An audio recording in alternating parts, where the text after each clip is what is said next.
জাতীয় পার্টির মধ্যে বৃহৎ দলের মহাসচিবের দায়িত্ব জাতীয় পার্টির মাননীয় চেয়ারম্যান আমাকে অর্পণ করেছেন। আমি এই জন্য তার কাছে কৃতজ্ঞ। আমরা তৃণমূলকে নিয়ে ঢেলে দল সাজাবো তৃণমূলের মতামতের ভিত্তিতে, এবং একই সাথে আমাদের হারানো আসনগুলো উদ্ধার করব।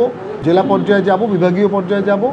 উপজেলা সিস্টেম এরশাদ করেছিলেন, সেই উপজেলা পর্যায়ে জাতীয় পার্টিকে আমরা রিভাইভ করব এবং সকলকে সাথে নিয়ে আমরা একটা সুন্দর বাংলাদেশ, নতুন জাতীয় পার্টি গড়ে সেই সুন্দর বাংলাদেশের পথটায় দৃঢ় পথে এগিয়ে চলবো। আমি সকলের কাছে সাহায্য কামনা করছি, সহযোগিতা কামনা করছি। সকলের কাছে আমি দোয়া প্রার্থী যেন এই বিশাল দায়িত্ব পালন করতে পারি।